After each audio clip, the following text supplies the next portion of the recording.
YCP MP Mithun Reddy గారికి Rajahmundry central జైల్లో ప్రత్యేక సదుపాయాలు. దీన్ని చంద్రబాబు నాయుడు గారితో కంపేర్ చేస్తున్నారు. గతంలో ఆయనకి ఏమి ఇవ్వలేదు, ఏదో మస్కిటో సంబంధించి ఆ కాయిల్ గట్ట అడిగితే అప్పుడు మంత్రులు మాట్లాడింది, మాజీ మంత్రులు కొడాలి నాని గారు, దోమలు కొట్టకపోతే జైల్లో ఏం కొడితే రంభా ఓవర్స్లో వచ్చి కొడతారా అని. మరి మాజీ సీఎంకి ఇవ్వనటువంటి ఫెసిలిటీస్ మిథున్ రెడ్డి గారికి ఇవ్వడం, దీని వెనకాతలో ఏమైనా ప్రత్యేకమైన అంశాలు ఉన్నాయా? మనతో పాటుగా మాజీ జేడీ వివి లక్ష్మీనారాయణ గారు లైవ్లో సిద్ధంగా సార్. నమస్తే sir. Sir, MP Mithun Reddy గారికి రాజమండ్రి సెంట్రల్ జైల్లో ఇస్తున్న ప్రత్యేక సదుపాయాలని ఏ రకంగా చూడాలి సార్? యాక్చువల్గా ఎవరికైనా జైల్లో ఉన్నప్పుడు వాళ్ళు జ్యుడిషియల్ కస్టడీలో ఉంటారు. సాధారణంగా పోలీసులు అరెస్ట్ చేసి 24 గంటల్లో వారిని కోర్టు ముందు హాజరు పెడతారు. ఆ తర్వాత కోర్టు నిర్ణయిస్తుంది వాళ్ళను జ్యుడిషియల్ కస్టడీకి పంపించాలా, పోలీస్ కస్టడీకి ఇవ్వాలా. కానీ సాధారణంగా ఆంధ్రప్రదేశ్ మరియు తెలంగాణలో ఉన్న ప్రొసీజర్ ఏంటంటే మొదట వాళ్ళని జ్యుడిషియల్ కస్టడీకి పంపిస్తారు.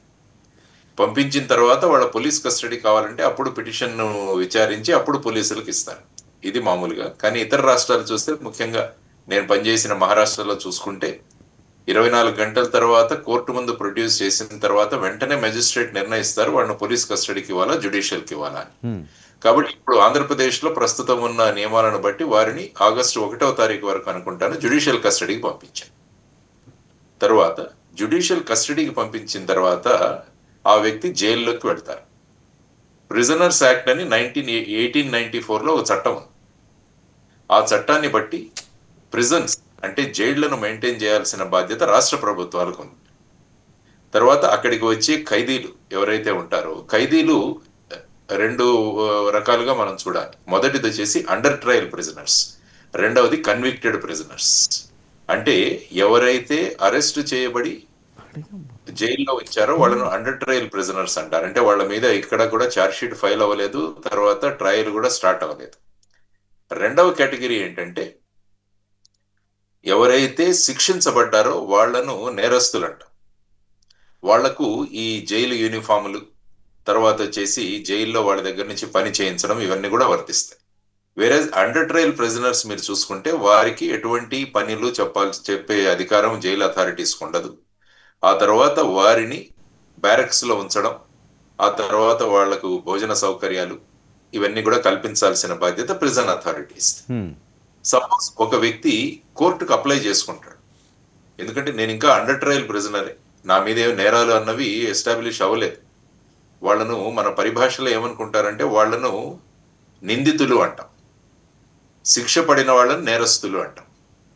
అంటే ఇప్పుడు FIR లో నిందలు మోపబడ్డాయి, ఆ నిందలు కోర్టులో రుజువైతే వాళ్ళు నేరస్తులు అవుతారు.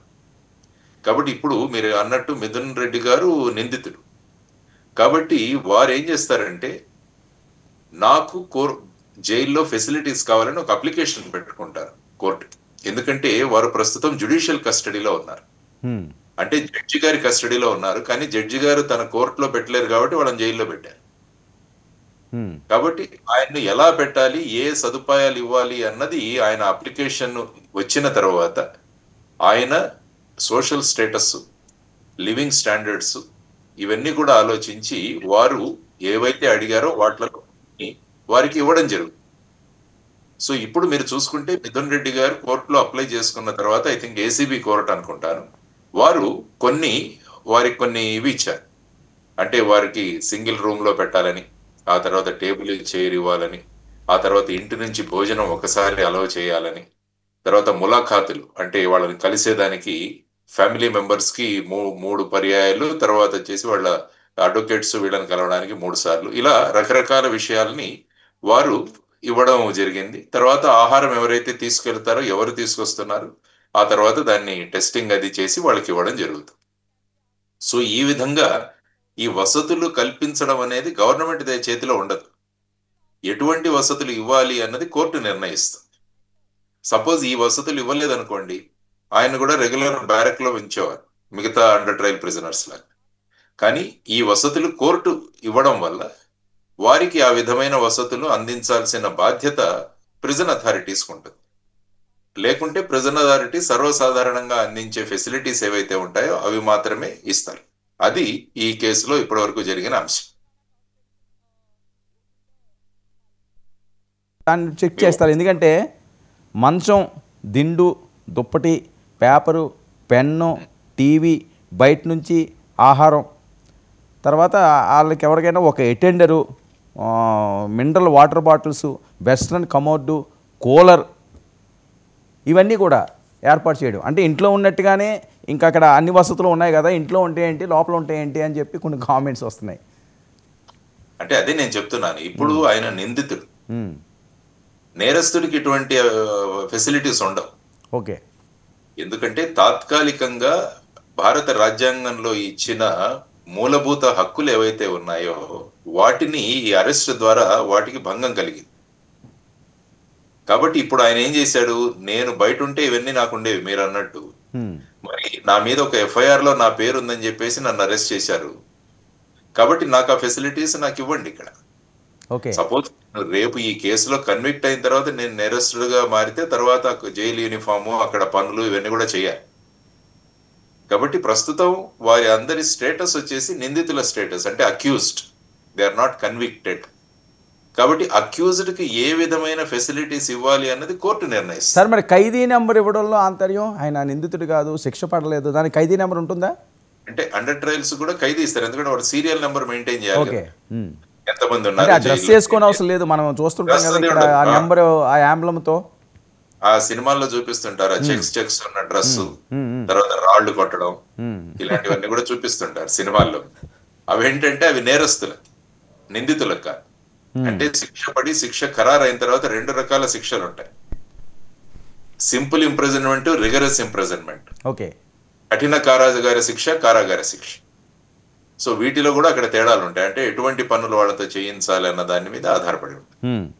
సో ప్రస్తుతం ఎందుకంటే బేసిక్ గా మనకు చాలా మందికి ఈ లీగల్ ఫెసిలిటీస్, తర్వాత వచ్చేసి చట్టం, తర్వాత రాజ్యాంగం, ఇవి అన్నిట్లో పెద్ద అనుభవం లేదు. కాబట్టి ఏంటంటే ప్రతి విషయాన్ని ఈ విధమైన యాంగిల్లో చూడటం జరుగుతుంది. ఓకే. కానీ నేను ప్రతి చోట చెప్తుంటాను, విద్యార్థుల స్థాయిలోంచే మనకు రాజ్యాంగము మరియు చట్టాలు ఇవి నేర్పించాలి. దానివల్ల ఏమవుతుందంటే మనకు అవగాహన పెరుగుతుంది. ఓకే.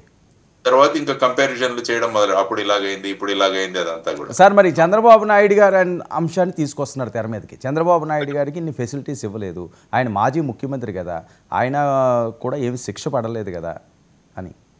ముఖ్యమంత్రి తర్వాత ఎంపీ వీరందరూ కూడా చట్టం ముందు అందరూ సమానులే, వారు ప్రొసీజర్ ఫాలో అవ్వాలి, కోర్టుకు అప్లై చేసుకోవాలి, మాకు ఈ ఫెసిలిటీస్ కావాలి అని. ఓకే. కాబట్టి కోర్టు పరిశీలించి ఏమి ఇవ్వాలనేది కోర్టులు నిర్ణయిస్తుంది. ఇది ప్రిజన్ అథారిటీస్ నిర్ణయించేది కాదు, ఇది కోర్టులు నిర్ణయించాలి. సపోజ్ ఈ అప్లికేషన్ మిథున్ రెడ్డి గారిది కోర్టు రిజెక్ట్ చేసింది అనుకుందాం ఫర్ ఎగ్జాంపుల్, ఆయన సర్వసాధారణంగా ఇతర అండర్ ట్రయల్స్ లాగానే బ్యారక్ వీటిల్లో ఉండాలి, కామన్ ఫెసిలిటీస్ యూజ్ చేసుకోవాలి.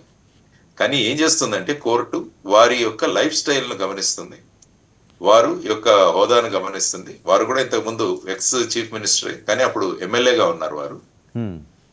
ముఖ్యమంత్రి అప్పుడు చంద్రబాబు గారు ఎమ్మెల్యేగా ఉన్నారు అప్పుడు. సో వీరు ఇప్పుడు ఎంపీగా ఉన్నారు. కాబట్టి అప్లికేషన్ లో మనం ఏమేమి రాసాము, తర్వాత ఏమి రిజెక్ట్ చేశారంటే దాని మీద అప్పీల్ కు మళ్ళా హైకోర్టుకు వెళ్ళొచ్చు. ఓకే. సపోజ్ ఏదైనా ఫెసిలిటీస్ మాకు లేకుంటే అప్పుడు వెంటనే దాని గురించి హైకోర్టుకు కూడా వెళ్ళించి ఆ ఫెసిలిటీస్ ఏవైతే ఉన్నాయో తెచ్చుకోవచ్చు. సో ఇలాంటివి మనకు చట్టం ద్వారా, మెజిస్ట్రేట్ ఆర్డర్స్ ద్వారానే జరుగుతాయి, కానీ జైలర్ యొక్క డిస్క్రిప్షన్ లో ఉండదు. ఓకే. అంటే దీనికి అవే ఖర్చు ఏదైతే ఉన్నదో అదంతా కూడా నిందితుడు భరించాలన్నది కూడా మెన్షన్ చేశారు ఇక్కడ. అవునండి, అవన్నీ భరించాలి కదా. మరి ఎక్స్ట్రా ఇదే సపోజ్ ఎవరినైనా ఒక మనిషిని అక్కడ పెట్టుకోమన్నారు, ఆ మనిషి జీతం అతని ఇవ్వాలి. సపోజ్ ఈ టేబుల్, కుర్చీ, కూలర్ కి అయ్యే ఎలక్ట్రిసిటీ ఖర్చు, ఇవన్నీ కూడా వారే భరించాలి. ఓకే. అంటే ఇది ఎప్పటి వరకు ఉంటుంది సార్? ఇది ఈ అంశం అన్నది 1వ తారీఖు వరకు రిమాండ్ ఇచ్చారు. రిమాండ్లో ఉన్నంత కాలం కూడా ఇలాగే ఉంటుందా? రిమాండ్ లో ఉన్నంత కాలం ఇలాగే ఉంటుంది మరి, ఆ కండిషన్స్ అన్నీ రిమాండ్ లో ఉన్నంత కాలం. ఓకే. ఆ తర్వాత రిమాండ్ పెరుగుతూ పోతూ ఉంటుంది. అంటే ఇప్పుడు పోలీస్ కస్టడీకి ఇమ్మని అడుగుతారు, అప్పుడు ఆయన జైలు నుంచి తీసుకొచ్చి ఆయన పోలీస్ లాకప్ లో పెడతారు. ఓకే. అప్పుడు ఎలాంటి ఏమి ఇవ్వాలి అన్నది కూడా కోర్టులో అప్పుడు నిర్ణయించు. లేకుంటే సర్వసాధారణంగా పోలీస్ స్టేషన్ లో ఈ విధమైన వ్యవస్థ ఉండదు, అక్కడ ఒక లాకప్ ఉంటుంది, లాకప్ లో పెడతారు. అందుకని కొన్ని కేసుల్లో ఏమవుతుందంటే వాళ్ళను జైల్లోనే ఉంచి రోజు ఉదయం 10 గంటలకు తెచ్చి మళ్ళీ సాయంత్రం 6 గంటలకు జైల్లో పెట్టాలని కూడా ఆర్డర్స్ ఉంటాయి. ఓకే. అంటే మీరు ఇంట్రాగేట్ చేసుకోండి, ఇంట్రాగేట్ అయిన తర్వాత సాయంత్రం మళ్ళీ అతన్ని జైల్లో విడిచిపెట్టండి. సో ఇదంతా తర్వాత వచ్చేసి అంటే ఒక అడ్వకేట్ యొక్క పరిశీలనలో వారిని క్వశ్చన్ చేయండి. అంటే అడ్వకేట్ పక్కన కూర్చోడు, అడ్వకేట్ కొంచెం ఒక డిస్టెన్స్ లో ఉంటారు. అంటే ఇతని మీద ఏదైనా ఈ థర్డ్ డిగ్రీ ఇట్లాంటి ప్రయోగాలు జరగకుండా ఉండడానికి ఆయన చూస్తుంటారు. ఇలాంటివన్నీ ఆర్డర్స్ వస్తుంటాయి మామూలుగా మ్యాజిస్ట్రేట్స్ దగ్గర. అదేమవుతుందంటే ఇప్పుడు ఫర్ ఎగ్జాంపుల్ కోర్టులో వెళ్ళి పోలీస్ కస్టడీకి అడిగిన తర్వాత వీళ్ళు పోలీస్ కస్టడీ ఇవ్వకూడదని ఆర్గ్యూ చేస్తారు. చేసిన తర్వాత కూడా కోర్టు పోలీస్ కస్టడీ ఇస్తే మరి వీళ్ళప్పుడు అప్లికేషన్ వేసుకుంటారు, ఇలాంటి కండిషన్స్ ఏమైనా పెట్టండి అని. అప్పుడు మళ్ళా కోర్టు పరిశీలించి వారికి సంబంధించిన ఆదేశాలు ఇచ్చే అవకాశం ఉంది. ఎందుకంటే గతంలో జరిగిన వాటి గురించి నేను చెబుతున్నా. సార్ గతంలో ఇలాంటి సందర్భాలు ఏమైనా ఉన్నాయి సార్? ఉన్నాయి. ఈవెన్ జగన్మోహన్ రెడ్డి గారి గురించి నేను అడగపోతున్నాను. అప్పుడు ఎలాంటి ఫెసిలిటీస్ ఇచ్చారు సార్ జగన్మోహన్ రెడ్డి గారికి? అంటే వారిని ఇక్కడే జైల్లో ఉంచారు, కానీ పోలీస్ కస్టడీ సిబిఐ కస్టడీకి ఇచ్చిన తర్వాత వారిని ప్రతిరోజు 10 గంటలకు అక్కడి నుంచి తీసుకుని వచ్చి మళ్ళీ సాయంత్రం 6 గంటలకు మళ్ళా అక్కడ చెంచల్గూడ జైల్లో వాళ్ళకి అప్పగించాలి జైలు అథారిటీస్. సో ఇలాంటి అంటే సిబిఐ కస్టడీ ఇచ్చారు, కానీ వారు ఉండేది చెంచల్గూడలోనే. సాయంత్రం అయిన తర్వాత మళ్ళీ అక్కడే ఇవ్వాలి. అంటే సిబిఐ కస్టడీ అంటే మా లాకప్ లో పెట్టడానికి అక్కడ వాళ్లకు పర్మిషన్ ఇవ్వలేదు. సో అలాంటివి ఇప్పుడు చూడాలి మరి వీరి విషయంలో ఏ విధంగా కోర్టులు స్పందిస్తాయి, వారు ఏ విధమైన అప్లికేషన్ వేసుకుంటారన్న దాని మీద ఆధారపడి. సార్ ఆయన సుమారు 16 నెలలు ఉన్నారు కదా, ఆయనకి ఎలాంటి ఫెసిలిటీస్ ఇచ్చేవారు సార్ అప్పుడు?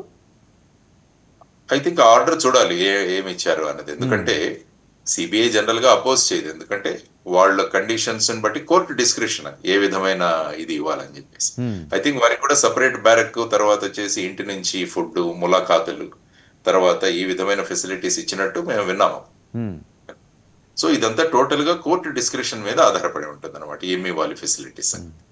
సో కోర్టుకి అయితే మనం అప్పీల్ చేయాలి, ఏం కావాలన్నది మనం మెన్షన్ చేసి సంబంధిత వ్యక్తులు మాకు ఇవి కావాలి అని ఇవ్వాలి, ఎందుకు కావాలి అని కూడా ఇవ్వాలి. అంటే వాళ్ళ లైఫ్ స్టైల్ ఈ విధంగా ఉందని కూడా వాళ్ళు వాదిస్తారు. మేము బయట ఫ్రీగా ఉండింటే ఇవన్నీ కూడా ఉండేవి మాకు.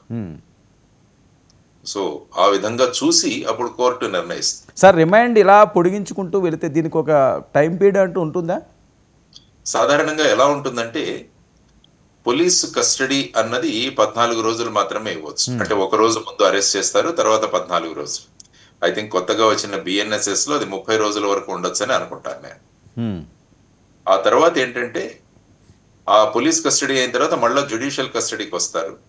ఈ మధ్యలో వాళ్ళు బెయిల్ కూడా అప్లై చేసుకోవచ్చు. ఈ మధ్యలో బెయిల్ కూడా అప్లై చేసుకోవడానికి ఉంటుంది. అంటే మాకు బెయిల్ ఇవ్వండి అని. సపోజ్ కోర్టు బెయిల్ ఇస్తే ఆ వ్యక్తిని జైలు నుంచి బయటికి తీసేస్తారు.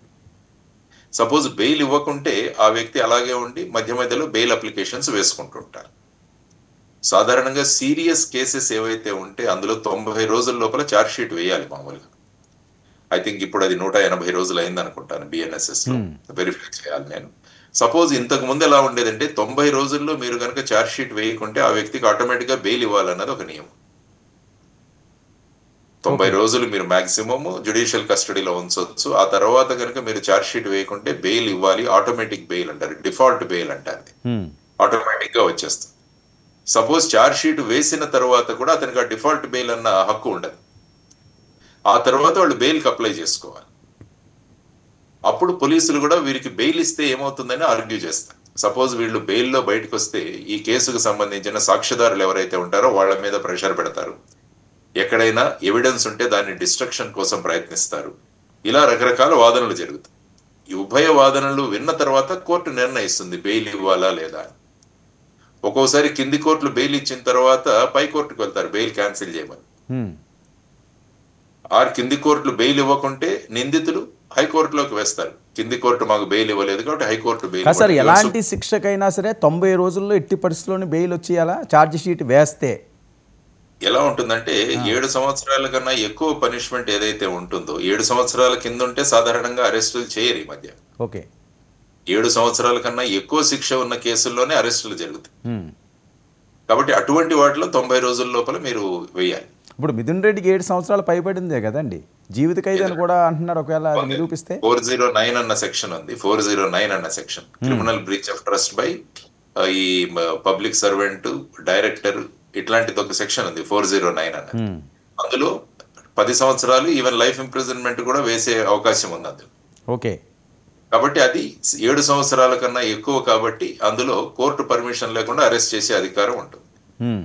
కానీ ఈ కేసులో వీరందరినీ కూడా అరెస్ట్ చేయడం జరిగింది. ఓకే.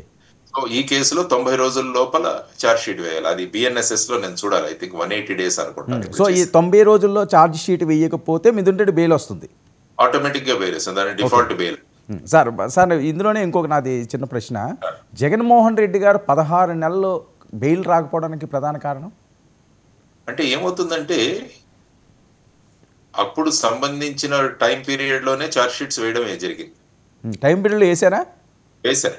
ఓకే. లేకుంటే ఆటోమేటిక్ గా డిఫాల్ట్ బెయిల్ వచ్చేసేది కదా. అవునవును, 90 రోజుల లోపలే వేశారు ఆయనకు కూడా. కాబట్టి అప్పుడు ఏమవుతుందంటే ఆ తరువాత బెయిల్ అప్లికేషన్స్ అన్ని కూడా కోర్టు డిస్క్రిప్షన్ మీద ఆధారపడింది. అంటే పోలీసు ఏ విధంగా ఆర్గ్యూ చేస్తున్నారు, వీళ్ళు ఏ విధంగా ఆర్గ్యూ చేస్తున్నారు, వీళ్ళిద్దరి ఉభయ వాదనలు విన్న తర్వాత కోర్టు నిర్ణయిస్తుంది బెయిల్ ఇవ్వాలా లేదా అన్నది. సో ఆ విధంగా జరిగిన ఆర్గ్యుమెంట్స్ లో వారికి అన్ని రోజులు వారికి బెయిల్ ఇవ్వలేదు కోర్టు. అప్పుడు సుప్రీం కోర్టుకు వెళ్ళినా కూడా అప్పటి వరకు బెయిల్ ఇవ్వలేదు. ఆ తర్వాత బెయిల్ వచ్చింది వారికి. ఓకే. సో ఇప్పుడు ఈయనకి కూడా ఛార్జ్ షీట్ని బట్టి ఉంటుంది. ఆ ఛార్జ్ షీట్ ఆ పీరియడ్ లోపల వేయకుంటే డిఫాల్ట్ బెయిల్ ఇవ్వాల్సిందే వారికి. ఆ లోపల ఛార్జ్ షీట్ వేస్తే ఏమవుతుందంటే మళ్ళా మెరిట్స్ మీద ఆర్గ్యూ చేసుకోవాలి కోర్టులో. ఆ తర్వాత కోర్టు డిస్క్రిప్షన్ మీద. అక్కడ ఏంటంటే డిఫాల్ట్ అంటే మీకు కోర్టు సంబంధం ఏమీ ఉండదు అందులో. డైరెక్ట్ గా వీళ్ళు వచ్చి పిటిషన్ వేయచ్చు, 90 రోజుల లోపల మాకు ఛార్జ్ షీట్ వేయలేదు కాబట్టి మాకు డిఫాల్ట్ బెయిల్ ఇవ్వండి అని చెప్పేసి. ఇంతకుముందు సెక్షన్ 167 CRPCలో ఉండేది. సో ఇప్పుడు దాని కరస్పాండింగ్ గా BNSS లో ఏదో సెక్షన్ ఉంటుంది. ఐ థింక్ దాన్ని 180 days చేశారని నేను అనుకుంటాను. I'm not very sure. కాబట్టి ఏదైతే పీరియడ్ ఉందో ఆ పీరియడ్ లోపల ఛార్జ్ షీట్ వేయకుంటే డిఫాల్ట్ బెయిల్ వస్తుంది. ఆ పీరియడ్ లోపల ఛార్జ్ షీట్ వేస్తే ఆ తర్వాత మీ ఆర్గ్యుమెంట్లు విన్న తర్వాత బెయిల్ ఇవ్వాలా లేదా అనేది కోర్టు డిసైడ్ చేస్తుంది. మొదటి కేసులో కూడా కోర్టే డిసైడ్ చేస్తుంది డిఫాల్ట్ బెయిల్ కూడా. తర్వాత ఇందులో మెరిట్ మీద బెయిల్ ఇవ్వడం అన్నది కూడా కోర్టే డిసైడ్ చేస్తుంది. పోలీసులు కేవలం 24 గంటలు మాత్రమే వాళ్ళ దగ్గర ఉంచుకునే అధికారం. 24 గంటల తర్వాత ఏది జరగాలన్నా కూడా అది కోర్టు యొక్క కనుసన్నల్లో కోర్టు యొక్క ఆదేశాల మీదే జరుగుతుంది. అది పరిస్థితి. గతంలో చంద్రబాబు నాయుడు గారిని కూడా ఆ రకంగానే కదండి, 24 గంటల లోపే ఆయన అక్కడి నుంచి మ్యాండేటరీ ట్రావెలింగ్ టైం తీసేసి మిగతా 24 గంటల లోపల జ్యుడిషియరీ ముందు ప్రొడ్యూస్ చేయాలి. ఓకే, అది మ్యాండేటరీ. చూద్దాం సార్ మరి మిథున్ రెడ్డి గారి అంశం ఏ రకంగా ఉంటుందని.